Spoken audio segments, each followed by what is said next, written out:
Welcome to jet news. నేను మీ TV రావు. ఈరోజు మన అతిథి సొంటి నాగరాజు గారు. ఆయన కాంగ్రెస్ స్టేట్ ఓబీసీ చైర్మన్ గా కూడా విధులు నిర్వహిస్తున్నారు. మరి ఆయన విషయం మనం క్లుప్తంగా తెలుసుకుంటే, కాంగ్రెస్ పార్టీ అధికారంలో ఉన్నా లేకపోయినా తన శక్తిని పరిశ్రమగా మార్చుకొని కాలికి బలపం కట్టుకొని రాష్ట్రం యావత్తు కూడా నలుమూలలు పర్యటిస్తూ కాంగ్రెస్ పార్టీ జవజీవాలను మళ్ళీ తట్టి లేపేటటువంటి కార్యాచరణకు ఆయన పూనుకున్నారు. అంతేకాకుండా ఏదైతే రాష్ట్ర నాయకత్వం మీద, దేశ నాయకత్వం, ఏదైతే కేంద్ర నాయకత్వం, రాహుల్ గాంధీ నాయకత్వం మీద పూర్తి విశ్వాసం ఉంచి ఆయన ముందడుగులు వేస్తున్నారు. పదవులు వీటితో పని లేకుండా ఆయన శక్తిని నమ్ముకొని కాంగ్రెస్ పార్టీని మళ్ళీ పూర్వ వైభవం తీసుకువచ్చేందుకు రాష్ట్రంలో అహర్నిశలు కష్టపడుతున్న వ్యక్తి సొంటి నాగరాజు గారు. ఆయన కాంగ్రెస్ ఓబీసీ చైర్మన్ గా కూడా పదవులు నిర్వహిస్తూ అన్ని చోట్ల కూడా ఓబీసీకి సంబంధించినటువంటి సంఘాలను బలోపేతం చేస్తూ ఆ పార్టీకి ఆ సంఘాలను సమ్మిళితం చేస్తూ అనుసంధానం చేస్తూ ముందుకు సాగుతున్న వ్యక్తి సొంటి నాగరాజు గారు. ఇప్పుడు ఆయన ఈ రోజు మన జెట్ న్యూస్ అతిథి. నమస్కారం అండి. నమస్తే టీవీ రావు గారు. ఏంటి పరిస్థితి? ప్రస్తుతం రాష్ట్ర వ్యాప్తంగా మీరు పర్యటిస్తున్నారు. గత దశాబ్ద కాలంగా ఉన్నటువంటి కాంగ్రెస్ పార్టీకి ప్రస్తుతం కాంగ్రెస్ పార్టీ స్థితిని మీరు ప్రత్యక్షంగా చూసిన దాన్ని బట్టి ఇప్పుడు రాష్ట్రంలో కాంగ్రెస్ పరిస్థితి ఎలా ఉంది? అంటే సార్, టీవీ రావు గారు, గతంలో కాంగ్రెస్ పార్టీ వేరు, ఇప్పుడు కాంగ్రెస్ పార్టీ వేరు. ఎందుకంటే రాజశేఖర రెడ్డి గారి కళల కన్నా రాజ్యం తీసుకొస్తారని ఏదైతే జగన్మోహన్ రెడ్డి గారు ఆ రోజున రాష్ట్ర ప్రజలను నమ్మించి ఓట్లు ఎంచుకున్నారు. రాజశేఖర రెడ్డి గారి పరిపాలన వస్తుందని చెప్పి ఆ రోజున మేమంతా కాంగ్రెస్ పార్టీలో ఉన్నప్పటికీ జగన్మోహన్ రెడ్డి కాంగ్రెస్ ఆ అధ్యక్షుడు కొడుకు కాబట్టి, రాజశేఖర రెడ్డి గారి కొడుకు కాబట్టి ఆ విధంగా చేస్తారని విధి విధానాలు అలా ఉంటాయని చెప్పి మేము నమ్మి ఆయన ఓట్లు వేయడం జరిగింది. కానీ జగన్మోహన్ రెడ్డి గారికి దానికి భిన్నంగా పనిచేశారు. ఆ రోజుల్లో రాజన్న కళ్ళకన్నా రాజ్యం తీసుకొస్తా, మా నాన్నగారి కన్నా 100 రెట్లు ఎక్కువ పని చేస్తానని చెప్పి ఈ రోజున దోచుకోవటం, దాచుకోవటం, ప్రజల్ని ఇబ్బందులు పెట్టడం, అదేవిధంగా ఏదైతే ఈ రోడ్డు పరిస్థితి చూశారుగా, మీరు చూస్తున్నారుగా, అలాగే 30 యాక్ట్ అమల్లోకి తీసుకురావటం, ల్యాండ్ టైటిల్ తీసుకురావటం, జగనన్న కాలనీలు అని చెప్పేసి మురిగివాడల్లో కాలనీలు ఇవ్వటం, సెంటు భూమి. ఇప్పుడు ఉదాహరణకి కృష్ణా జిల్లా చూసుకుందాం. కృష్ణా జిల్లాలో 30,000 మందికి పైగా మరి పేర్నాని గారి నాయకత్వంలో మా గ్రామే కరగ్రహారం ఒక సెంటు భూమి అని ఇచ్చారు. అదంతా పల్లవు భూమి. 30,000 మందిని తీసుకొచ్చి బీచ్కి దగ్గరగా ఉండే పల్లవు భూమిలో వర్షాలు వస్తే మునిగిపోయే పరిస్థితి. మరి ఆ రోజున టీడీపీ వాళ్ళు, జనసేన వాళ్ళు ఈతలు కొట్టి ఇదేనా జగనన్న కాలనీ? ఇప్పుడు సెంటు స్థలం అంటున్నారు సార్. అక్కడ ఉన్న సెంటు స్థలం కాస్ట్ ఎంత ఉంది? ఇప్పుడు వాళ్ళు 39 లక్షల చొప్పున గవర్నమెంట్ ల్యాండ్ ఎక్విజిషన్ చేశారు. అంటే ఎకరం 39 లక్షలు అంటే సెంట్ ఎంత? 39,000. అంటే 39,000 రూపాయలు సెంటు స్థలాన్ని చూపించి, 39,000 రూపాయల సెంటు స్థలాన్ని చూపించి మేము 30,000 మందికి జగనన్న ఇళ్ల స్థలాలు ఇచ్చేసాం అంటే ఎలా? ఇప్పుడు మచిలీపట్నంలో అన్ని వేల మంది ఉన్నారు. దాన్ని పబ్లిక్ యాక్సెప్ట్ చేయలేదు, గుణపడని చెప్పేశారు.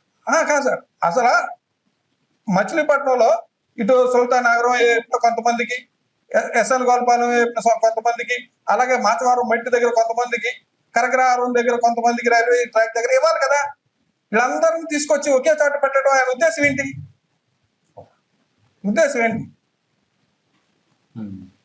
జనాలు మోసం చేద్దాం అనుకుంటున్నారా? జనాల్ని ఊరి చివరికి పంపించాలనుకుంటున్నారా? కరగ్రహారం పంచాయతీలో అందరు సుభిక్షంగా ఉన్నారు. ఇప్పుడు అంతకుముందు నవీన్ మిట్ల కాలనీ ఇచ్చారు. జనరల్ గా వాళ్ళ నివాస ప్రాంతాలకి సమీపంలో ఇవ్వాలి. ఎక్వైర్ చేసి ఇస్తే ఇప్పుడు వర్కలకి వెళ్ళాలి, వ్యాపారాలు వెళ్ళాలన్నా, టౌన్ కి దగ్గరగా వెళ్ళాలన్నా అందరూ అక్కడి నుంచి రావాలి అంటే గ్రామాలు వదిలిపెట్టేసి వచ్చేయాలన్నట్టు, సిటీ వదిలిపెట్టేసి అక్కడికి వచ్చేయాలి అంటే జనాలను దూరం చేస్తున్నట్ట, దగ్గర చేస్తున్నట్ట? వాళ్ళ మౌలిక వసతులు దగ్గర ఉన్నప్పుడు ఇవ్వాలి, కానీ దూరంగా మేము వాళ్ళని తీసుకెళ్లి ఊరి చివరి వదిలేసి మౌలిక వసతులన్నీ బంధంలో పెట్టుకుంటే ఎలా? అలాగే జిల్లా వ్యాప్తంగా కూడా తప్పులు జరిగినాయి, తప్పులు జరుగుతూ వచ్చినాయి. ఒకటి కాదు కదా, మీరు చూశారు రోడ్ల సంగతి కానీ, జగనన్న ఇళ్ల స్థలాలు కానీ, అలాగే 30 యాక్ట్ అమలు, ధర్నాలు చేయడానికి లేదు, మాట్లాడటానికి లేదు, మాట్లాడితే కేసు అంటారు.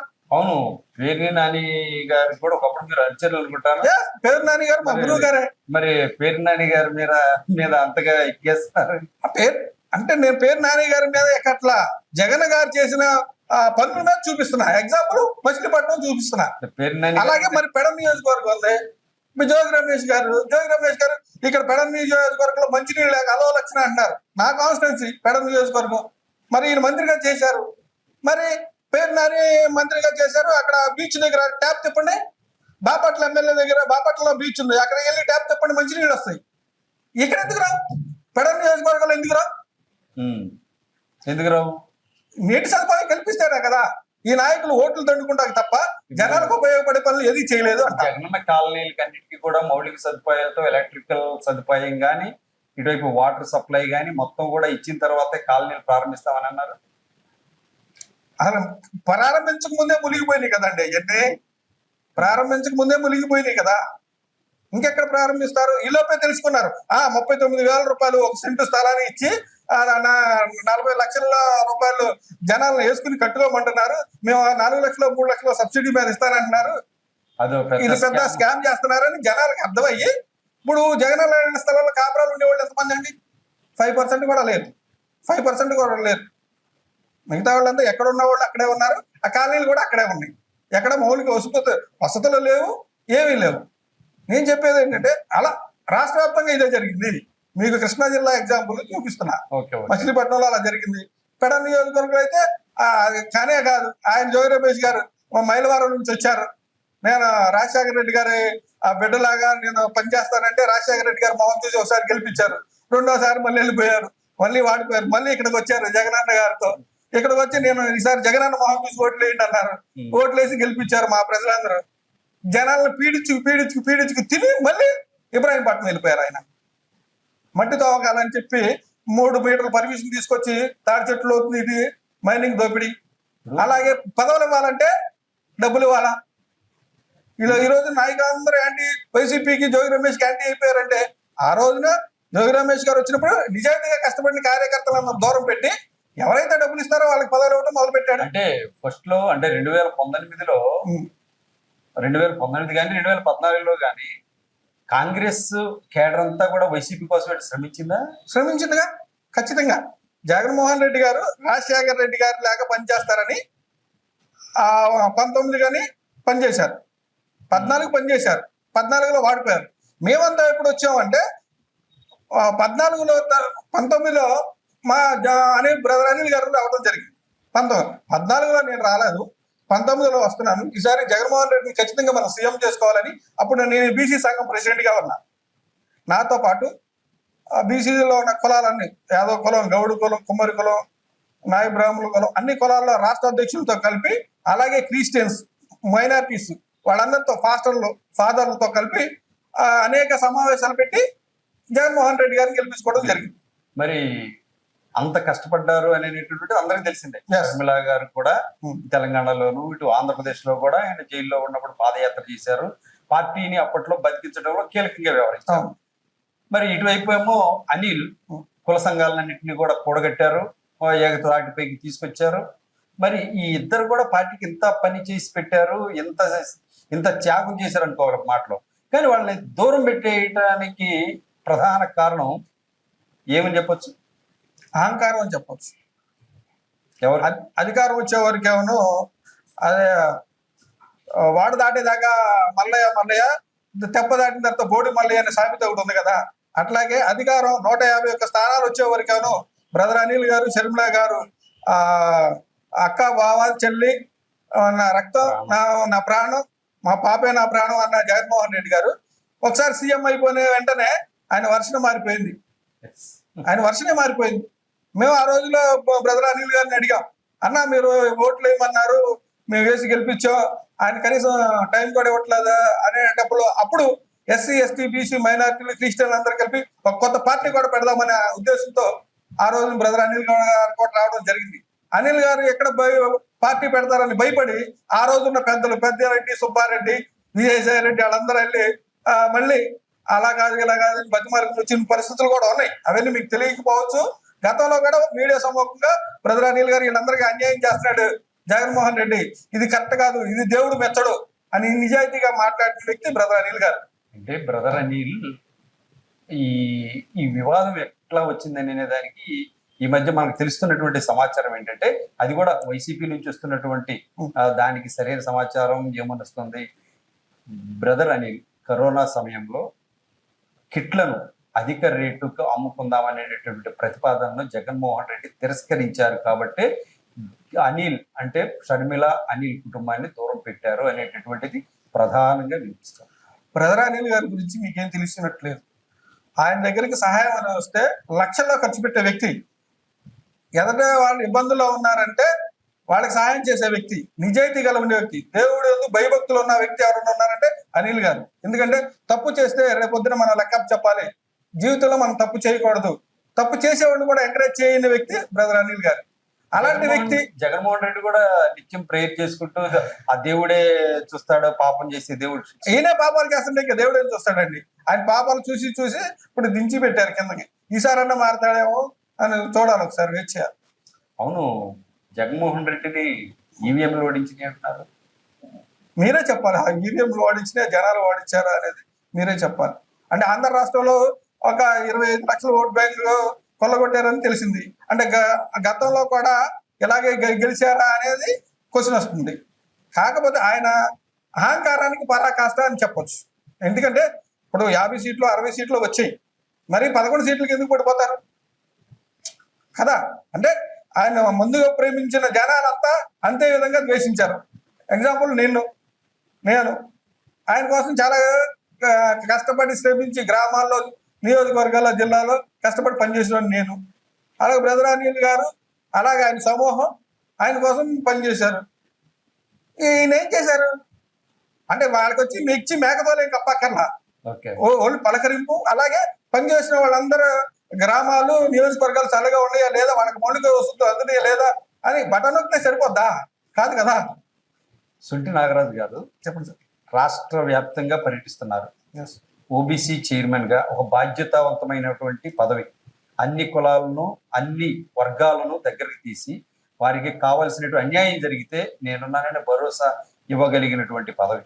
మరి ఈ క్రమంలో మీరు రాష్ట్ర వ్యాప్తంగా పర్యటిస్తున్నారు. పర్యటించే క్రమంలో కాంగ్రెస్ పార్టీ మూలాలు ఏ స్థాయిలో ఉన్నాయి అనేటటువంటిది ఏమైనా గమనించారా? ఖచ్చితంగా గతంలో ఏదైతే రాజశేఖర రెడ్డి కాంగ్రెస్ పార్టీ చనిపోయిన తర్వాత కాంగ్రెస్ పార్టీలో ఉన్న క్యాడర్ అంతా జగన్మోహన్ రెడ్డి కాంగ్రెస్ జగన్ అనుకున్నారు. అప్పుడున్న పిసిసి అధ్యక్షులు కానీ అంత ఎలివేషన్ చేయలేకపోయారు. కాంగ్రెస్ వేరు, వైసీపీ వైఎస్ఆర్ కాంగ్రెస్ వేరు అని ఎలివేషన్ చేసుకోలేకపోయారు. ఇప్పుడు శర్మిలారెడ్డి గారు పిసిసి అయినాక మార్పులన్నీ పటాపంచులు అయిపోయింది. వాళ్ళు అనుకున్న విధి విధానాలన్నీ మారినాయి. కాంగ్రెస్ వేరు, వైఎస్ఆర్ కాంగ్రెస్ వేరు. జగన్మోహన్ రెడ్డి గారు తెలివిగా ఏం చేశారంటే వైఎస్ఆర్ పార్టీ అని పెట్టుకోకుండా వైఎస్ఆర్ కాంగ్రెస్ పార్టీ అని పెట్టారు. అంటే రాజశేఖర రెడ్డి ఉన్న కాంగ్రెస్, ఈ కాంగ్రెస్ ఒకటే అని కాంగ్రెస్ ఓట్ బ్యాంక్ అంతా వైసీపీ, వైఎస్ఆర్ కాంగ్రెస్, జగన్ కాంగ్రెస్ రెండు కలిసి అది తెలివిగా ఆయన పెట్టుకున్నది జనాలు గమనించలేకపోయారు. ఈ మేకవని పులి అని తెలియలా. ఈ రోజున శర్మిలారెడ్డి గారు పిసిసి అధ్యక్షుడు అయినాక రాహుల్ గాంధీ గారిని నమ్మి పిసిసి పగాలు ఇచ్చిన తర్వాత జిల్లాల వారీగా మేడం తిరిగారు. శర్మిలమ్మ గారు అన్ని ప్రక్షాళన చేశారు. కాంగ్రెస్ పార్టీ నాన్నగారు కలలుగన్న రాజ్యం తీసుకురావాలని ఈ రోజున ఆంధ్రప్రదేశ్కి రావడం జరిగింది. లేకపోతే షర్మిలా గారికి ఏం అవసరం అండి? షర్మిలా గారు హైదరాబాద్ లో కూర్చుంటే ఆమెకి ఏం జరగదా? జరుగుద్ది కదా. అక్కడ ఉంటే ఆమె సీఎం గారు కూతురే కదా. కానీ నాన్నగారు ఇచ్చిన మాట జగన్మోహన్ రెడ్డి నిలబెట్టుకోలేకపోయాడు. ఖచ్చితంగా ఆంధ్రప్రదేశ్ ప్రజలు అన్యాయం అయిపోతున్నారు, వాళ్ళందరికీ మేలు చేయాలి. నాన్నగారి పేరును ప్రక్షాళన చేయక ఈ దరిద్రమైన పనులు చేస్తున్నాడు.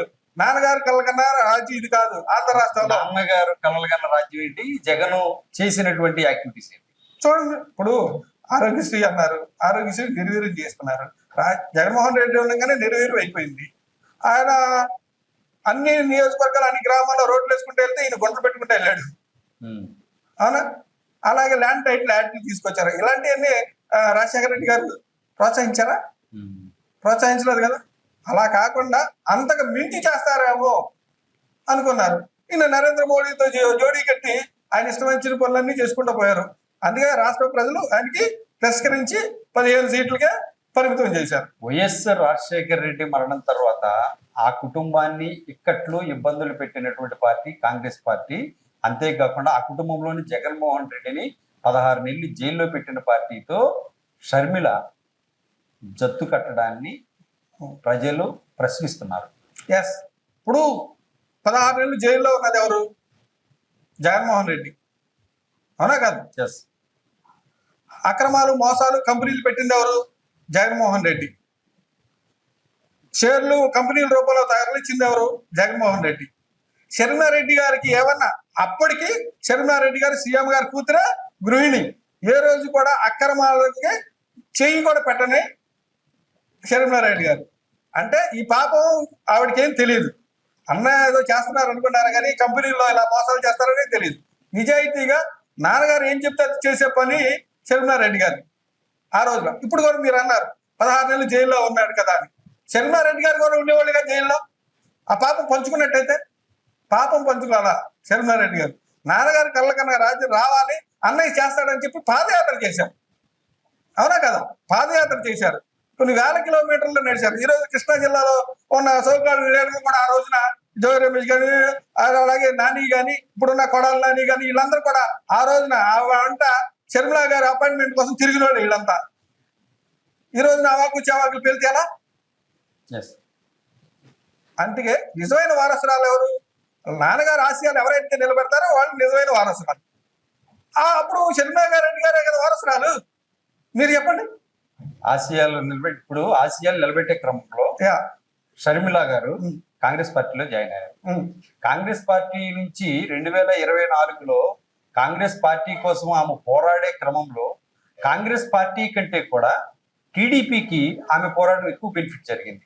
తద్వారా జగన్మోహన్ రెడ్డి ఆరోపించినట్టు కాంగ్రెస్ పార్టీ అనేది ఏపీలో తెలుగుదేశం పార్టీకి బి టీమ్ గా పనిచేస్తుంది అని అన్నారు. దీని పట్ల మీరేమంటారు? 60 రకాలుగా తిప్పడం జగన్మోహన్ రెడ్డి గారికి వచ్చు, వాళ్ళ పేటీఎం బ్యాచ్కి వచ్చు. రాజశేఖర రెడ్డి గారి ఆఖరి కోరిక ఏంటి? రాహుల్ గాంధీ గారిని ప్రధాని చేయటం. రాజశేఖర రెడ్డి గారు ఆఖరి కోరిక. అన్ని మీ ఇంటర్వ్యూలో చాలా చెప్పారు ఆయన. జగన్మోహన్ రెడ్డి కూడా 2-3 సార్లు అదే మాట అన్నారు కూడా. ప్రధాని రాహుల్ గాంధీ ప్రధాని అవ్వాలని. ఈయన చేసే పనులన్నీ రాహుల్ గాంధీ గారికి అనుకూలంగా ఉన్నాయా? ఆ రోజు నరేంద్ర మోడీతో జట్టు కట్టాడు ఆయన. మరి నాన్నగారు ఆశయాలు ఏంటి? నరేంద్ర మోడీతో జట్టు కట్టడం మంచిదంటారా? మరి షర్మిలారెడ్డి గారు కాంగ్రెస్ పార్టీని ఇప్పుడు టీడీపీ బీటీ అంటే మాతో టీడీపీకి కాంగ్రెస్ కి ఎప్పుడన్నా పొత్తుందా? ఎప్పుడన్నా కలుసుకుని మాట్లాడారా? ఈ రోజున ఇంటర్నల్ గా ఏపీలో ఈ రోజున వైసీపీలో నేరస్తులు, దొంగలు, ముఠాకోర్లు, కాంట్రాక్టులు ఎవరైతే ఉన్నారో వాళ్ళందరూ కూడా ఇప్పుడు టీడీపీలో పనిచేస్తున్నారు. ఇప్పుడు కాంట్రాక్టులు పనులు మారలా, కాంట్రాక్టులు మారారంతే. వాళ్ళు వైసీపీలో ఉండేవాళ్ళు ఇప్పుడు టీడీపీలో కాంట్రాక్టులు పనులు చేసుకుంటున్నారు. ఎక్కడ అంటే వ్యవస్థలు, డబ్బులు వచ్చే వ్యవస్థలన్నీ రాజశేఖర రెడ్డి గారి ముందు వెనక మంచి చేస్తారనుకుని వైన్ స్థాపిస్తే కాంట్రాక్టుల వ్యవస్థలో జగన్మోహన్ రెడ్డి గారు ఏం చేశారంటే ఎవరైతే అధిక సంపాదన ఉన్నో వాళ్ళందరికీ కాంట్రాక్టులు ఇచ్చి రాష్ట్రాన్ని నాశనం చేశారు. ఇప్పుడు చంద్రబాబు నాయుడు అదే చేస్తున్నాడు. కాంట్రాక్టులు టీడీపీ వాళ్ళకి ఇవ్వలే, ఇక్కడ వైసీపీ వాళ్ళే చేస్తున్నారు. ఇంకా అది గమనించాలి మీరు. Okay. OBC Congress party OBC chairman గా మీరు రాష్ట్ర వ్యాప్తంగా పర్యటించిన తర్వాత వాటి యొక్క అవుట్పుట్స్ ని అనిల్ గారితో కానీ షర్మిల గారితో కానీ పంచుకున్నప్పుడు వాళ్ళు మీకు ఇచ్చే సూచనలు ఏమైనా ఉన్నాయా? అనిల్ గారు పొలిటికల్ గా ఇన్వాల్వ్ అవ్వలేదు ఇప్పుడు దాకా. అంటే మేము అనిల్ గారి అభిమానులు, షర్మిలారెడ్డి గారు కాంగ్రెస్ పార్టీకి వచ్చారు కాబట్టి ఆ రోజున మళ్ళీ మేము కూడా షర్మిలమ్మ గారికి అండగా ఏదైతే రాజశేఖర రెడ్డి గారు కళ్ళ కన్నా రాజ్యం రావాలని మేడం గారు శ్రమిస్తున్నారో ఆ చేదుడు వాదోడుగా ఉండాలని మేము పార్టీలోకి రావడం జరిగింది. మేము ఏ పార్టీలో లేవు, బీసీ సంఘాలుగా ఉన్నాం. ఇప్పుడు కాంగ్రెస్ పార్టీ నుంచి మనం పోటీ చేసాం పెడ నుంచి. మళ్ళీ ఇప్పుడు ఓబీసీగా చైర్మన్ తీసుకున్నా కానీ మొత్తం 26 జిల్లాల పాటు తిరుగుతున్నాం. బీసీలందరినీ చైతన్యం చేస్తున్నాం. రానున్న రోజుల్లో ఏదైతే ఎస్సీ ఎస్టీ బీసీ మైనార్టీలు ఎవరైతే ఉన్నారో వాళ్ళందరూ కాంగ్రెస్ పార్టీకి మొగ్గు చూపుతున్నారు. ఈ రోజున 175 నియోజకవర్గాలు, 100 నియోజకవర్గాలు బీసీ కమిటీలు ఉన్నాయి. అలాగే జిల్లాలో 175 నియోజకవర్గాలతో పాటు 26 జిల్లాలు కూడా ఈ 100 నియోజకవర్గాల్లో కమిటీలు ఫుల్ఫిల్ అయింది. మీ ఆధ్వర్యంలో Yes, నా ఎన్ని రోజుల్లో వేసారు మొత్తం? ఈ సంవత్సరం మొత్తం అయిపోయింది. ఈ సంవత్సరం నిన్నటికి యాక్చువల్ గా 23వ తారీఖు నేను మీటింగ్ పెట్టాలి రాష్ట్ర వ్యాప్తంగా 175 నియోజకవర్గాలు, 26 జిల్లాలు, 400 మండలాలతో కలిపి మీటింగ్ పెట్టాల్సింది ఉంది. మేడం గారు ఏఐసిసి కాల్ రావడం వల్ల పాట్నా వెళ్ళారు. నెక్స్ట్ మంత్ ఈ రాష్ట్ర వ్యాప్తంగా ఓబీసీ టీం అంతా మీటింగ్ శర్మిల గారి నాయకత్వం జరుగుతుంది. బీసీలందరూ చైతన్యం అవుతున్నారు. ఓకే, ఇప్పుడు మీరున్న పొజిషన్ లో మీరు అన్ని గ్రౌండ్ లెవెల్లో చూశారు కదా, కాంగ్రెస్ పార్టీకి మళ్ళీ ఫ్యూచర్ ఉంది అని అనిపిస్తుందా మీకు? ఖచ్చితంగా. ఎందుకంటే ఈ రోజున జగన్మోహన్ రెడ్డి గారు స్థానిక ఎన్నికల్లో పోటీ చేయని అంటున్నారు. చంద్రబాబు నాయుడు భయపడినట్టున్నారు. ఆయన గతంలో చంద్రబాబు కూడా చేయలేదు. చైనా అంటున్నారు. కాంగ్రెస్ పార్టీ ఎవరికి భయపడేది లేదు. ఖచ్చితంగా పోటీ చేస్తుంది. వైసీపీ మా ఓట్ బ్యాంక్ తీసుకునే ఆయన సీఎం అయ్యాడు, ఎమ్మెల్యేలు అయ్యారు. మళ్ళీ మా ఓట్ బ్యాంక్ మాకు వస్తుంది. ఖచ్చితంగా ఆంధ్ర రాష్ట్రంలో కూడా కాంగ్రెస్ జెండా శర్మారెడ్డి గారి నాయకత్వంలో ఎగరేస్తాం. ఖచ్చితంగా స్థానిక ఎన్నికల్లో మొత్తం పోటీ చేస్తాం. మిగిలిన రిమైనింగ్ 75 కాన్స్టిట్యున్సీస్ లో మీ పర్యటన ఎంతకాలం కొనసాగుతుంది? ఈ 6 months అయిపోతుంది. ఈ 6 months లో యాక్టివిటీస్ ఫుల్ గానే జరుగుతున్నాయి. మరి వీటన్నిటికి సంబంధించి షర్మిల గారి నాయకత్వంలో కానీ, షర్మిల గారి పర్యటనలు కానీ, బహిరంగ సభలు కానీ ఇక్కడ ఏర్పాటు చేసి వచ్చినందా మీకు? తప్పకుండా. ఈ 175 నియోజకవర్గాలు అయిపోయిన తర్వాత భారీ బహిరంగ సభ విజయవాడలో పెట్టాలని ప్లాన్ చేస్తున్నాం. శర్మిలారెడ్డి గారి ఆదేశాల మేరకు అది చేస్తాం. ఇప్పుడు మీరు పార్టీలో ఉన్నారు, ఫక్తుగా షర్మిల గారి నాయకత్వంలోనే పనిచేస్తుంది ఇప్పుడు ఈ కమిటీ కూడా మొత్తం కూడా. మరి వైఎస్ఆర్ వారసులు షర్మిలారెడ్డా లేకపోతే వైఎస్ జగన్మోహన్ రెడ్డి? ఇప్పుడు వరకు చెప్పింది అదే సార్. రాజశేఖర రెడ్డి గారి ఆశలు ఎవరైతే నెరవేరుస్తారో, ఆయన కళ్ళ కన్నా రాజ్యం ఎవరు తీసుకొస్తారో వాళ్ళే వారసులుగా ఉంటారు. ఆయన ఇచ్చిన ఆస్తులకి వారసులుగా ఉంటాం, లేదా కంపెనీలకు వారసులుగా ఉంటాం కాదు. ఆయన ఏదైతే కోరుకున్నారో ఆంధ్ర రాష్ట్ర ప్రజల్ని ప్రశాంతంగా సుభిక్షంగా రాజన్న రాజ్యం రావాలని ఆయన గతంలో ఏదైతే కళలు కన్నారో ఆ విధంగా చేసిన వాళ్ళే వారసులు అవుతారు. మరి జైలుకి వెళ్ళిన 16 నెలలు జైలుకి వెళ్ళిన వాళ్ళు కానీ, వచ్చిన వాళ్ళు కానీ ఒకసారి అవకాశం అని చెప్పినప్పుడు అందరం కలిసి పనిచేసాం, ఇచ్చినప్పుడు పోగొట్టుకున్న వారసులు ఎలా అవుతారు? ఇప్పుడు వైసీపీ కార్యాలయం మీద వైఎస్ రాజశేఖర రెడ్డి బొమ్మ ఉంటది, వాళ్ళ స్టాచ్యూ ఉంటది. అలాగే కాంగ్రెస్ కార్యాలయంలోనూ వైఎస్ రాజశేఖర రెడ్డి స్టాచ్యూ ఉంటుంది, అదే జెండా ఉంటుంది. ప్రజల్లో కొంత కన్ఫ్యూజన్ అనేది ఏర్పడుతుంది. మరి ఆ యొక్క చరిష్మా, ఆ లెగసీ అనేటటువంటిది అసలు ఎవరికి సొంతం అనేటటువంటిది ఒక క్లారిటీ ఇవ్వండి. మొన్న ఎలక్షన్ లో జగన్మోహన్ రెడ్డి గారిని చూశారు. మేము కూడా ఆయన గెలిస్తే రాజశేఖర రెడ్డి గారు చేస్తారని మేము అందరం చూసాం. ఆయన కుళ్ళు కుతంత్రాలతో నిండిపోయిన మనస్తత్వంతో ఉన్నారు తప్ప, బటన్ నొక్కడం తప్ప జనాలు పట్టించుకునే పరిస్థితులు లేదు. ఏ రోజు కూడా ఆ ప్యాలెస్ దాటి బయటకు వచ్చి మీటింగ్లు పెట్టిన పరిస్థితి లేదు. జనాలు ఏం చేస్తున్నారు అనే పరిస్థితి కూడా లేదు. రాజశేఖర రెడ్డి గారు ఆ రోజులోనే రచ్చబండ గ్రామానికి వెళ్ళడానికి సిద్ధపడిన నాయకుడు రాజశేఖర రెడ్డి గారు. అదే పని ఈ రోజు శర్మిలారెడ్డి గారు చేస్తున్నారు. గ్రామాన జిల్లాలు వెళ్తున్నారు, నియోజకవర్గాలు తిరుగుతున్నారు. ఖచ్చితంగా రాజశేఖర రెడ్డి గారు ఏదైతే ఆశించారో దానికి అనుగుణంగా కాంగ్రెస్ పార్టీ పనిచేస్తుంది. ఇప్పుడు రాహుల్ గాంధీ ఓట్ చోర్ అనేటటువంటి ఈ నినాదాన్ని ఒక అందుకున్నారు. తద్వారా ఎన్డీఏ ప్రభుత్వం అధికారంలోకి వచ్చింది, కేంద్రంలో ఓరి ద్వారానే వచ్చింది అనేది బలంగా చెప్తున్నారు. ఈ క్రమంలో 1 నుంచి 3% ఓట్లు పెరిగాయి సాయంత్రం 5 గంటల తర్వాత. ఆ ప్రాంతాలని గుర్తు చేస్తున్నారు. ఆంధ్రప్రదేశ్లో 12.4% ఓట్లు పెరిగాయి 5 గంటల తర్వాత. ఆంధ్రప్రదేశ్ విషయం అసలు ప్రస్తావించట్లేదు. మరి ఆ 1 నుంచి 3% ఓట్లు మాత్రమే ప్రభావితమైనటువంటి ప్రాంతాలనే రాహుల్ గాంధీ ప్రస్తావిస్తున్నారు. మరి ఇక్కడ ఆయన ఆంధ్రప్రదేశ్ని వేరుగా చూస్తున్నట్టు అనుకోవాలా? రాహుల్ గాంధీ గారు మొదటి రోజునే అన్ని రాష్ట్రాల్లో ఎక్కడెక్కడ ఆంధ్రప్రదేశ్ లో ఎన్ని ఓట్లు చోరీ అయినాయి కూడా చెప్పారు. 30 లక్షల పైగా ఓటు చోరీ జరిగిందని కూడా చెప్పారు. ఎలా ఈవీఎంలు ఎలా చేశారు అని పవర్ పాయింట్ ప్రెజెంటేషన్ ద్వారా చేశారు. ఇప్పుడు కర్ణాటకలో ఎక్కడెక్కడ పక్క రాష్ట్రాల ఫోన్ నెంబర్ పెట్టి ఏ ఓట్లు కాంగ్రెస్ పార్టీకి పడే ఓట్లు ఏ విధంగా తొలగించారో మనం చూపించడం జరిగింది. ఆంధ్ర రాష్ట్రంలో కూడా కొద్దిగా గొప్ప జరుగుండొచ్చు. కానీ జగన్ గారు గతంలో పరిపాలన ఏ విధంగా చేశాడు, మరి 11 సీట్లు అంతా జరగలేదని నేను అనుకుంటున్నాను. ఓకే, ఇప్పుడు షర్మిల తన కుమారుడు రాజారెడ్డిని కూడా తెరపైకి తీస్తున్నారు. రాజకీయాల్లోకి వస్తాడు, బట్ సమయం ఉంది, సమయం చూసి వస్తాడు. రాజశేఖర్ రెడ్డి లెగసీ రాజారెడ్డిదే అని సో ఘంటాపథంగా ఆమె డైరెక్ట్గా ప్రకటించేశారు. మరి రాజారెడ్డికి అతను వారసుడు అంటారా? అంటే వైఎస్ రాజశేఖర రెడ్డికి రాజారెడ్డి వారసుడేనా? మనోడు అయినప్పుడు వారసుడు కాదంటారు మీరు. అంటే రాజశేఖర రెడ్డి గారే ఆయనకి రాజారెడ్డి అని పేరు నామకరణం చేసింది రాజశేఖర రెడ్డి గారే. అంటే అంటే మురుసుపల్లి ఆయన వారసత్వం ఇవ్వాలనే కదా. అంటే వైఎస్ జగన్మోహన్ Yes, రెడ్డి, అవును సార్. వైఎస్ రాజశేఖర రెడ్డి కుమారుడు అవును సార్. వైఎస్ జగన్మోహన్ రెడ్డి, Yes.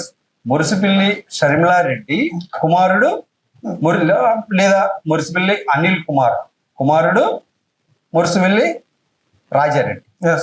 మరి వైఎస్ ఆ రోజున నామకరణం చేసినప్పుడు జగన్మోహన్ రెడ్డి అక్కడే ఉన్నాడు, భారతీ మేడం గారు అక్కడే ఉన్నారు, అనిల్ గారు అక్కడే ఉన్నారు, శర్మిల గారు అక్కడ. ఆ రోజున నామకరణం చేయటమే ఇప్పుడు ఆయన సర్టిఫికేట్ వైఎస్ రాజారెడ్డి అని ఉంటుంది. ఆయన నామకరణం చేసింది అంటే వాళ్ళ ఫ్యామిలీ జీన్ ఖచ్చితంగా నా తర్వాత వీళ్ళే ఉండాలి వారసులు. కానీ ఆ రోజున రాజశేఖర రెడ్డి గారు నామకరణం చేశారు. మీరెవరు నేనెవరు కాదంటాకి, మీరెవరు నేనెవరు సార్ కాదంటాకి. పేరు పెట్టాడు కాబట్టి వారసత్వం వచ్చింది కదా, ఆయన మనవడు, ఆయన వారసత్వం లేదు. జగన్మోహన్ రెడ్డి గారి వాళ్ళ సంతానం ఉంది, రమ్మనండి. ఆ రాజకీయాల్లో వాళ్ళు కూడా దించుకోనండి. ఆ తాతగారు లేచి తీసుకుని పోరాడమనండి. ఇప్పుడు మాయావతి గారు పోరాడుతున్నారు, వీళ్ళందరూ పోరాడుతున్నారు. ఆ విధంగా రమ్మనండి, ఎవరు కాదన్నా. సొంటి నాగరాజు గారు చెప్పండి సార్. ఇప్పుడు పెడన కృష్ణా జిల్లా, పెడన ఇటువైపు మచిలీపట్నం, Yes. ఈ రెండు చోట్ల కూడా చాలా గట్టి లీడర్లు ఉన్నారు. ఏది ఇక్కడ డిప్యూటీ స్పీకర్ గా చేసిన బోరగడ్డ వ్యాధి దగ్గర నుంచి Yes. కాగితపు కుటుంబం నుంచి Yes. ఇటువైపు ఉప్పాల కుటుంబం, ఇటువైపు జోగి రమేష్, అటువైపు కొల్లు రవీంద్ర, అటు ఇంకొక వైపు వైసీపీ నుంచి పేరి నాని, ఇలా మంచి బాలయోగి, ఇటువంటి హేమ హైమీల్ లాంటి లీడర్. వీళ్ళందరి మధ్యలో సొంటి నాగరాజు పోరాటం ఎంతవరకు ఫలితాన్ని ఇస్తుందంటారు? వీళ్ళందరూ గెలుపుకి ఒకప్పుడు నేను కూడా కారణం. బీసీ సంఘాలుగా బీసీలను చైతన్యం చేసి నియోజకవర్గాల వారిగా, జిల్లాల వారిగా, గ్రామాల వారిగా ఆ జోగి రమేష్ గారిని గెలిపించడంలో మా పాత్ర ఉంది, పేరు నాని గారిని గెలిపించడంలో మా పాత్ర ఉంది. మమ్మల్ని వాడుకుని వదిలేసే రకమే కానీ పదవులు ఇచ్చే రకం వాళ్ళు కాదు. అదే ఇప్పుడు నేను అంటున్నా, అది కాదు. వారితోనే Yes. మీరు ఈ రోజున పోరాటం చేయాలి. ఇప్పుడు కార్ల్ మార్క్స్ గారు ఏం చెప్పారు? పోరాటం చేయండి, ప్రతిఫలం ఆశించండి. నేను మీతోనే పోరాటం చేస్తున్నా, మీరు మంచిగా ఉంటే నేను పోరాటం ఎందుకు చేస్తాను? మీ చుట్టూ ఇప్పుడు నాయకుడు అనేవాడు, అతని చుట్టూ నాయకులు తయారవ్వాలనుకుంటారు. మనకి ఈ కృష్ణా జిల్లాలో ఉన్న నాయకులందరూ, ఆ చుట్టూ ఉన్న నాయకులందరూ తొక్కాలనుకుంటారు వీళ్ళు. కానీ కాంగ్రెస్ పార్టీ అది కాదు. కాంగ్రెస్ పార్టీలో శర్మారెడ్డి నాయకత్వంలో ప్రతి ఒక్క లీడర్ని పుషప్ ఇచ్చి పైకి తీసుకొచ్చి వాళ్ళ లీడర్షిప్ ని పెంచి నాయకులుగా తయారు చేయాలని రాహుల్ గాంధీ గారు, శర్మారెడ్డి గారు అనుకుంటున్నారు. ఆ నాయకత్వంలో పనిచేయడం మాకు ఆనందం. మామూలుగా సొంటి నాగరాజు గారు already OBC, Congress OBC chairman గా ఉంటున్నారు. అట్ ది సేమ్ టైం ఇక్కడ అభ్యర్థిగా కూడా ఒక నియోజకవర్గ ఇన్ఛార్జిగా కూడా ఉన్నారు కాంగ్రెస్ పార్టీ తరఫున. దీన్ని ఎలా బ్యాలెన్స్ చేస్తున్నారు? ఇప్పుడు పార్టీ పదవి, అలాగే లోకల్ గా ప్రజల మెప్పు పొందటము, లేదంటే ప్రజల విశ్వాసం పొందటం అనేటటువంటిది చాలా కీలకం. ఆ యొక్క కార్యక్రమాన్ని నియోజకవర్గంలో, ప్రధానంగా ఈ పెడన నియోజకవర్గంలో పూర్తిగా పేద అణుగారిన వర్గాలు, అటువంటి పరిస్థితి ఎక్కువగా కూడా పనులు చేసుకునే బతుకటం, వ్యవసాయం, చేతి వృత్తులు, అన్ని వర్గాలు ఉన్నారండి. ధనికులు ఉన్నారు, పేదవారు ఉన్నారు, అన్ని వర్గాలు ఉన్నారు. వారికి మీరు ఎటువంటి విశ్వాసం కలిగిస్తారు? ఖచ్చితంగా. ఇప్పుడు నేను నియోజకవర్గంకి వచ్చిన ఎలక్షన్ అయిపోయిన తర్వాత మరి 3 కోట్ల పైనే వ్యవసాయ భూముల నుంచి సబ్సిడీ పడాల్సిన డబ్బులంతా ఇరిగేషన్ ఈఓ గారు మింగేయడం జరిగింది. దాని మీద పోరాటం చేసి ఆయన సస్పెండ్ చేయించాం కాంగ్రెస్ పార్టీ తరఫున. అలాగే జర్నలిస్టుల కోసం, ఇళ్ల స్థలాల కోసం కలెక్టర్ గారితో ఫైట్ చేసి అది చేస్తున్నాం. అలాగే ఇప్పుడు టీడీపీ నాయకులు ల్యాండ్ దోపిడీ లాగా అక్కడ 20 ఎకరాలు, అక్కడ 10 ఎకరాలు దొంగచాటుగా తోగటాలు మొదలు పెట్టారు. పృథ్వీ ఎంఆర్ఓతో, అలాగే బండిపిల్లి ఎంఆర్ఓతో మాట్లాడి వాటిని అన్యాయక్రాంతం కాకుండా చూస్తున్నాం. అలాగే ఇప్పుడు మొన్న మన ఎంఆర్ఓ, ప్రధాన ఎంఆర్ఓ గారు ఏదైతే మైనింగ్ పర్మిషన్ లేని ఇసుక తోలకాలు జరుగుతున్నాయో వాటిని అరికట్టాం. కాంగ్రెస్ పార్టీ తరపు నుంచి వాళ్ళకి అనుకూలంగా నిరంతరం మేము అందుబాటులో ఉంటున్నాం. ఈ నియోజకవర్గ ప్రజలకు అందుబాటులో ఉంటున్నాం. సొంత ఆఫీస్ ఉంది. ఇప్పుడు మనం మాట్లాడుకునేది నా ఆఫీసే. ఓకే. మరి ఇంకా ఏ నాయకుడు చేసినా ఇదే చేస్తారు. నేను అంతకన్నా ఎక్కువ చేయాలని తపన పడుతున్నా. పెడన ప్రయోజనాలు నాకు ముఖ్యం. రాష్ట్ర వ్యాప్తంగా వీక్లీ వన్స్ తిరుగుతానేమో, 5 రోజులు పెడలోనే ఉంటాను. 2029 కూడా ప్రిపేర్ అయిపోయి ఖచ్చితంగా 29కి మేము పోటీ చేస్తాం. ఖచ్చితంగా ఇక్కడ నుంచి గెలిచి చూపిస్తాం.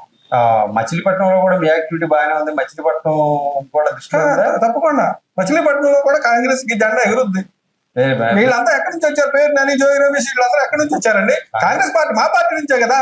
రేపొద్దున రాహుల్ గాంధీ గారు పిఎం అయిన వెంటనే, ఇది మీరు రాసుకోవాలి, పిఎం అయిన వెంటనే ఈ వైసీపీలో ఉన్న నాయకులందరూ కూడా మళ్ళీ మా పార్టీగా వస్తారు. అదేమనంటే ఏమంటారు తెలుసా? మా పుట్టింటికి వచ్చిన ఆనందంగా ఉంది కాంగ్రెస్ పార్టీకి రావటం, గతం నుంచి మేము కాంగ్రెస్ పార్టీ అని ఇదే చెబుతారు. మీరు గుర్తు చేసుకోండి. ఆ రోజు సొంటి నాగరాజు చెప్పాడు, అదే జరిగిందని మీకు గుర్తు చేసుకోండి. భవిష్యవాణి కూడా ఇప్పుడే తీర్చిదిద్దేశారు. అంటే జగన్మోహన్ రెడ్డి ఎన్డీఏ ప్రభుత్వం, అంటే ఇప్పుడు ఎన్డీఏ అధికారంలో ఉన్న ఎన్డీఏ తమ ఓట్లు కొల్లగొట్టి తమకు రావాల్సిన ఓట్లన్నీ కూడా ఈవీఎంతో మోసం చేసిందని ఓవైపు, అంటే అధినాయకుడు చెప్పకపోయినా పార్టీలో ఉన్నటువంటి వారందరూ అనే మాట అంటున్నారు కదా. మరి రాష్ట్రపతి ఎన్నికల్లో ఎన్డీఏకి ఈయన కాస్త కోస్త ఎంపీలు కూడా తీసుకెళ్లి మరి ప్రధానమంత్రికి ఎందుకు ఇచ్చాడు? ఓడికించేస్తున్నాడా? మరి పోరాటం చేయాలిగా. నేను ఓట్లతో గెలవలేదు, ఈవీఎంలతో నేను వాడిపోయాను, నీకు సపోర్ట్ చేయను. మరి బీఆర్ఎస్ పార్టీ చేసిందిగా. బీఆర్ఎస్ పార్టీ ఎవరికి ఓట్లు లేకుండా తటస్థంగా ఉంది.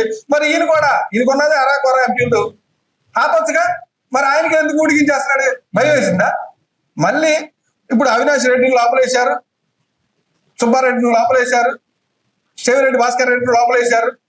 రేపొద్దు నన్ను కూడా వేస్తారు అవునని ప్రధానమంత్రి దగ్గర మార్కులు కొట్టడానికి. మరి ఇప్పుడు దాకా మిథున్ రెడ్డి రాజమండ్రి జైల్లో ఉంటే ఎన్నికల కోసమే, ఓట్లు వేసి రావడం కోసమే బెయిల్ ఇచ్చారా? ఇది ములాఖత. అంటే జగన్మోహన్ రెడ్డి వైఎస్ఆర్ పార్టీని టీడీపీ వాళ్ళు డైరెక్ట్ గా మోడీతో జతకట్టారు, ఇండైరెక్ట్ గా జతకట్టాడు అని మేము శర్మిలారెడ్డి గారు పదే చెప్తున్నారు. ఆయన ఏదో మాట్లాడతాడు. ఏపీ వరకు ఏపీ కాంగ్రెస్ కు ఏఐసిసి నుంచి వచ్చినటువంటి సూచనలు ఏమన్నా ఉన్నాయా ప్రత్యేకంగా? పార్టీ బలోపేతం కోసం శర్మిలారెడ్డి గారికి ఏఐసిసి సూచనలు వస్తాయి. వాళ్ళ టీంతో వాళ్ళు ఆల్రెడీ అన్ని జిల్లాలు ఎక్కడైతే పార్టీ వీక్ గా ఉందో అక్కడ బలోపేతం చేయడానికి ఏఐసిసి నుంచి సూచనలు వస్తా ఉంటాయి. అక్కడ బలోపేతం చేసుకుంటూ వెళ్తారు కామన్ గా. షర్మిలా రెడ్డి గారు ఏఐసిసి పదవి చేపట్టినప్పటి నుంచి జగన్మోహన్ రెడ్డి లేకపోతే తనకు అన్నకు వ్యతిరేకంగా పోరాటానికి మాత్రమే ప్రత్యేక శ్రద్ధ చూపించారు. పార్టీ కోసం ఆమె చేసింది ఏమీ లేదని ఏఐసిసికి ఫిర్యాదులు కూడా వెళ్ళాయి. ఇప్పుడు కాంగ్రెస్ పార్టీ సముద్రం లాంటి, ఆ సముద్రంలో చెత్తా చెదారం ఉంటుందని మా షర్మిలా మేడం గారు చెప్పారు. ఈ చెత్తా చెదారం అప్పుడప్పుడు బయటకు వస్తూ ఉంటుంది. ఎందుకని? నేను కూడా ఉన్నాను అని తెలియజేయటానికి. ఆ చెత్తా చెదారాలే ఇలాంటి కంప్లైంట్ పెడతా ఉంటారు. అవన్నీ పట్టించుకోవాల్సిన అవసరం మాకు లేదు. శర్మిలారెడ్డి గారికి అంతకన్నా లేదు. రాహుల్ గాంధీ గారు, సోనియా గాంధీ గారి అభిమానం శర్మిలారెడ్డి గారి మీద ఉంది. ఈ లెటర్లు రాయడాలు, ఫిర్యాదులు చేయడాలు ఇవన్నీ వాళ్ళేం పట్టించుకోరు. పార్టీ పరిస్థితి ఎలా ఉన్నా కూడా సొంటి నాగరాజు గారు తన బాధ్యతలు ఏదైతే అధిష్టానం తనకు అప్పగించిందో ఆ బాధ్యతలు నెరవేర్చే క్రమంలో తనదైన శైలిలో దూసుకుపోతున్నట్టుగా కనిపిస్తోంది. మరి ఈ క్రమంలో షర్మిలారెడ్డి గారు మీ భుజం ఏమన్నా తట్టారా? ఖచ్చితంగా మేడం గారు భుజం తట్టబట్టే కింద వర్క్ చేసేది. ఈ రోజున నేను ఓబీసీ చైర్మన్ అంటే అయ్యాను అంటే షర్మిలారెడ్డి గారు నన్ను గుర్తించి నువ్వు అన్ని జిల్లాల తెలంగాణ నువ్వు చేయగలవు, గతంలో బీసీ అనుభవం ఉంది అని ఆ శర్మిలారెడ్డి గారు తట్టకపోతే, మమ్మల్ని ప్రోత్సహించకపోతే మేము ఎంత పని చేయలేము కదా. ఓబీసీ చైర్మన్ గా బాధ్యతలు తీసుకున్న తర్వాత మీకు పూర్తి సంతృప్తినిచ్చినటువంటి సందర్భం ఏదైనా ఉందా? చాలా ఉన్నాయి. నేను 2 షేర్ చేసుకోండి. ఒకటి కాదండి, చాలా ఉన్నాయి. నేను నా ప్రమాణ స్వీకారానికి శర్మిలారెడ్డి గారు వచ్చారు, ఓబీసీ చైర్మన్ గా. రాష్ట్రంలో పెద్దలందరూ వచ్చారు, అప్రిషియేట్ చేశారు. మరి నేను మచిలీపట్నంలో పుట్టి పెరిగి బీసీ సంఘాలుగా ఉద్యమాలు చేసి జిల్లా ప్రెసిడెంట్ గా, పార్లమెంట్ ప్రెసిడెంట్ గా, రాష్ట్ర అధికార ప్రతినిధిగా, బీసీ సంఘం రాష్ట్ర అధ్యక్షుడిగా కింది స్థాయి నుంచి వచ్చి మరి ఎమ్మెల్యేగా పోటీ చేసి మళ్ళీ ఓబీసీ రాష్ట్ర చైర్మన్ ఇవ్వటం అంటే అది అనుభూతే కదండి. మరి ఇలాంటి చాలా అనుభూతులు ఇస్తాయి కదా. పార్టీ పరంగా కింది స్థాయి నుంచి వచ్చారు, మీరు అర్హత కొద్దీ షర్మిలారెడ్డి గారు మీకు ఈ పదవి ఇచ్చారు. మరి షర్మిలారెడ్డి గారు మీ మీ అధినాయకురాలు రాష్ట్రంలో కాబట్టి ఆమెను మీరు ప్రైజ్ చేసుకోవచ్చు. కానీ మీకు బ్రదర్ అనిల్ తోటి ఉన్నటువంటి రిలేషన్ ఏంటి? అదే జగన్మోహన్ రెడ్డిని గెలిపించడానికి మిమ్మల్ని ఆ రోజున బ్రదర్ అనిల్ గారు చాలా కష్టపడ్డారు. 151 స్థానాల్లో అప్పటి నుంచి మీకు పరిచయం 151 స్థానాలు వచ్చినాయని సంకలు గుద్దుకుంటున్నాడు జగన్మోహన్ రెడ్డి. దాంట్లో 50 నుంచి 100 స్థానాల పైనే 10,000 మెజార్టీ వచ్చిన స్థానాలు ఉన్నాయి. అవన్నీ బ్రదర్ అనిల్ గారి మూలంగా వచ్చినాయి. Yes. అవును. క్రిస్టియన్లు, ఎస్సీలు, బీసీలు, మైనారిటీలు నాలాంటి వాళ్ళని కూర్చోబెట్టి ఆయన ప్రతి జిల్లాలో ఓట్ బ్యాంక్ బయటకు వెళ్ళకూడదు, జగన్మోహన్ రెడ్డి గారికి ఈసారి గెలుస్తాడు అని చెప్పి ఏదైతే నియోజకవర్గంలో 10,000 పైన మెజార్టీలు వచ్చినాయని ఆయన కృషి. ఆయన కమిట్మెంట్ లీడర్ కాబట్టి ఆయన అభిమానం, ప్రేమ అన్ని రకాలుగా ఆయన అంటే మేము ఉంటాం. ఓకే, మీ పార్టీ అలాగే మీ యొక్క బాధ్యతలు, మీ యొక్క చిత్తశుద్ధి, ప్రజలకు మీ పట్ల ఉన్న విశ్వాసం ఇదంతా ఓకే. ఆ వ్యక్తిగతంగా చూస్తే మీ ఎడ్యుకేషన్? నేను BA MA economics. MA economics. ఇంకా గట్టిగానే ఫ్యూచర్ ప్లాన్ చేసుకున్నారు. ఇంకా పొలిటికల్ సైన్స్ కూడా చేద్దాం అనుకుంటున్నా మళ్ళీ ఇప్పుడు. మీ ఇంట్రెస్టింగ్ ఫీల్డ్? పొలిటికల్ ఫస్ట్ నుంచి పొలిటికల్. మా ఫ్యామిలీ అంతా పొలిటికల్ లో ఉంది. సర్పంచ్ చేశారు, ఫ్యామిలీ బ్యాక్గ్రౌండ్ పొలిటికల్ లో ఉంది. నాన్నగారు పొలిటికల్? నాన్నగారు సర్పంచ్ చేశారు, మా వదిన గారు సర్పంచ్ చేశారు. కరగ్రహారం, మచిలీపట్నం కరగ్రహారం చేశారు. ఫస్ట్ నుంచి మేము పొలిటికల్ గా ఉన్నాం. కానీ కట్టప్పలు ఎక్కువ ఉండడం వల్ల మేము ఎదగలేకపోయాం. బట్ మీరు బాగానే ఎదగలేకపోయాం. ఇప్పుడు షర్మిలారెడ్డి గారి నాయకత్వంలో ముందుకు వచ్చాం. ఇంకా మీరు మీ కుటుంబంలో ప్రస్తుతానికి పొలిటికల్ గా మీరే రాణిస్తున్నారు ప్రస్తుతం? మా బ్రదర్ గారు ఉన్నారు. బ్రదర్ ఏం చేస్తున్నారు? వదిన గారు కూడా ఉన్నారు. మా మచిలీపట్నం కరగ్రహారం నుంచి సర్పంచ్ గా వదిన గారు ఉన్నారు. అన్నయ్య గారు ఎంపీటీసీ పోటీ చేశారు. ఇప్పుడు ఈ బీసీ సంఘాలలో పనిచేస్తున్నప్పుడు మీకు మెప్పులు ఉంటాయి, అలాగే బెదిరింపులు కూడా ఉంటాయి కొన్ని కొన్ని వ్యవస్థల నుంచి. మీరు ఇబ్బంది పడినటువంటి సందర్భాలు ఏమైనా ఉన్నాయా? మేము ఎవరినైతే గెలిపించుకున్నామో బీసీలు అందరూ తాటి మీదకి వచ్చి, ఏమైనా జోగి రమేష్ గారిని తీసుకోండి, అలాగే మచిలీపట్నం తీసుకోండి, వీళ్ళందరినీ బీసీలందరూ తాటి మీద తీసుకొచ్చి గెలిపించాలని మన 14 ఎలక్షన్లో వీళ్ళందరినీ గెలిపిస్తే నేను బీసీ మీటింగ్ పెట్టుకోవడానికి పర్మిషన్ లేదన్న నాయకులు. ఓకే, అలాంటి మప్పులు ఉంటాయి, ప్రవర్తనలు ఉంటాయి, అలాగే కట్టప్పలు, పొడుగుతాలు ఉంటాయి. ఇవన్నీ దాటుకుని వచ్చాం దేవుడి దయ వల్ల. సరే, ఇప్పటి వరకు జరిగింది ఒక ఎత్తు. మరి ఇప్పుడున్నటువంటి మీ పదవి కానీ రాజకీయంగా మిమ్మల్ని నమ్మి పదవి అప్పగించినటువంటి షర్మిలారెడ్డి గారికి కానీ, లేకపోతే మీ ఏఐసిసి చీఫ్ ఖర్గే, రాహుల్ గాంధీకి కానీ మీరు ఎటువంటి గిఫ్ట్ ఇవ్వాలని నిర్ణయం తీసుకున్నారు? ఖచ్చితంగా షర్మిలారెడ్డి గారు ఏదైతే నన్ను నమ్మి ఓబీసీ చైర్మన్ గా, పెడ నియోజకవర్గ కోఆర్డినేటర్ గా ఇచ్చారో దాన్ని ఫుల్ఫిల్ చేస్తాను ఖచ్చితంగా. రాష్ట్ర వ్యాప్తంగా ఓబీసీ కాంగ్రెస్ ని బలోపేతం చేస్తున్నాం. అదే విధంగా పెడ నియోజకవర్గంలో 4 మండలాల్లో కూడా కాంగ్రెస్ గుర్తింపు వచ్చే విధంగా ఈ సంవత్సరం చేశాం. రానున్న రోజుల్లో ఖచ్చితంగా స్థానిక ఎన్నికల్లో కూడా పోటీ చేసి ఖచ్చితంగా 2029 ఎన్నికల్లో పోటీ చేసి గెలిచి వారికి గిఫ్ట్గా ఇవ్వాలనుకుంటున్నాం. పెడ నియోజకవర్గం వరకు మీరు ఏమి చేయాలనుకుంటున్నారు? ప్రస్తుతం ఏమి చేస్తున్నారు? పెడ నియోజకవర్గంలో ఒక ప్రణాళిక ఉంది. ఇప్పుడు కాగిత వెంకటరావు పనిచేశారు ఎమ్మెల్యేగా, టిటిడి చైర్మన్ గా చేశారు. వేదవాస్ గారు పనిచేశారు. జోగి రమేష్ గారు పనిచేశారు. మంత్రిగా పనిచేసి జోగి రమేష్ గారు 2 సార్లు ఈ ప్రాంతానికి ప్రాతినిధ్యం వహించారు. కానీ ఎక్కడేసిన గొంగలు అక్కడే ఉంటాయి. ఎక్కడేసిన గొంగలు కనీసం తాగడానికి నీళ్లు కూడా బంటిపల్లి ప్రజలకు లేవు. మరి గూడూరు పరిస్థితులు చూసుకుంటే చేనేత మగ్గాలకి సబ్సిడీ ఇస్తానని చెప్పి వాటిని కూడా ఎగ్గొట్టే పరిస్థితి, ఆ కుటుంబాలను ఇబ్బందులు పెట్టిన పరిస్థితి జోగి రమేష్ గారికి. అలాగే ల్యాండ్ మాఫియా, ప్యాకాట్లు, ఈ జోజాలను ప్రోత్సహించిన పరిస్థితులు మొన్నటిదాకా ఉన్నాయి. మొన్నటిదాకా మీ మీడియా వాళ్ళకి తెలుసుకోండి, నిజమా కదా? మీడియాలో వచ్చేయండి, మనం నిజాలు అనుకోలేము. మిమ్మల్ని అమ్మే కదా మేము. ఇప్పుడు మీరు మీడియా సొసైటీకి 3వ కన్ను అండి. 3వ కన్ను. నిజాలు చూపించాల్సింది మీరే. ఈ రోజున మొన్న జోగి రమేష్ గెలిచిన తర్వాత, మంత్రి అయిన తర్వాత ఈ నియోజకవర్గాన్ని పట్టించుకునే దాఖలాలు లేవు. ఓకే, మరి అప్పుడు గొల్లపాలి వంతిని కానీ ఇవన్నీ రాజశేఖర రెడ్డి గారు ఉన్నప్పుడే వేసినాయి. ఈ రోడ్లు కూడా ఈ రోజు వరకు లేవు. మొన్న అప్పుడు గూడూరులో ఒక వ్యక్తిగా మైనింగ్ అంతా చెప్పి 3 మీటర్ల పర్మిషన్ తీసుకుని తాటి చెట్టు అంత లోతులు తోలి అలా లక్షణ అన్న గూడూరు ప్రజలంతా ఉన్నారు. గుర్తువేని బంటిమిల్లి మండలాల్లో అయితే 100,000 ఎకరాలు బినామీ పేరులో దోచేసుకున్నారు. మరి ఆయన కోసం పనిచేసి జోగి రమేష్ గారి కోసం నిరంతరం కష్టపడిన వాళ్ళ నాయకులందరినీ పక్కన పెట్టి ఎవరైతే డబ్బులు ఇస్తారో వాళ్ళకి పక్కన పదవులు ఇచ్చిన పరిస్థితి జోగి రమేష్ గారిది. అవును, ఇంకొకటి ఇవన్నీ పరిగణనలోకి తీసుకుని ఖచ్చితంగా రానున్న రోజుల్లో కాంగ్రెస్ పార్టీని ఆదరిస్తారని నేను అనుకుంటున్నాం, చేస్తాం. ఆరోగ్యశ్రీకి సంబంధించి ఇప్పటి వరకు వచ్చిన ప్రభుత్వాలు దాన్ని ఎట్టగొట్ట అప్పు చేసుకుంటున్నావు, లేకపోతే కొన్ని నెట్వర్క్ ఆసుపత్రులకు బకాయిలు ఉండే ఎట్టగొట్ట నెట్టుకొచ్చాయి. మరి ఇప్పుడు రెండు తెలుగు రాష్ట్రాల్లో కూడా ఆరోగ్యశ్రీని లిఫ్ట్ చేసేటటువంటి ప్రతిపాదనలు మొదలైపోయాయి. చేతగాని ప్రభుత్వాలు ఎన్నుకుంటున్నాం కాబట్టి మనం భరించక తప్పదు.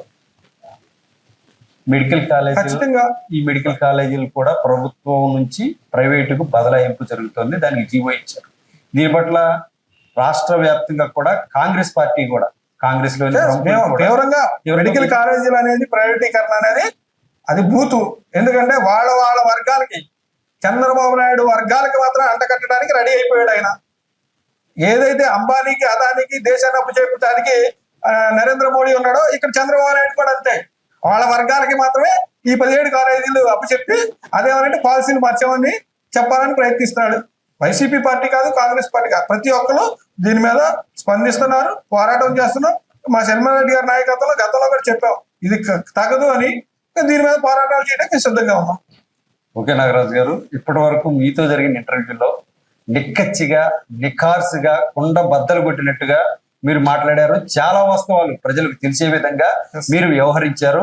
మరి ఇదే విధానంతో ప్రజల విశ్వాసం మరింతగా చొరగొట్టు మీరు అనుకున్న దానికంటే కూడా ఎక్కువ స్థానాలను కానీ అలాగే ఒక శిఖరాలను అధిరోహించేటటువంటి క్రమంలో మీకు ఎన్ని ఈతి బాధలు ఎదురైనా కూడా వాటిని ఎదుర్కొంటూ ఇదే నిఖార్సు ఇదే నిక్కచ్చితనంతో ముందుకు వెళ్ళాలని జట్ న్యూస్ కోరుకుంటుంది. Thank you.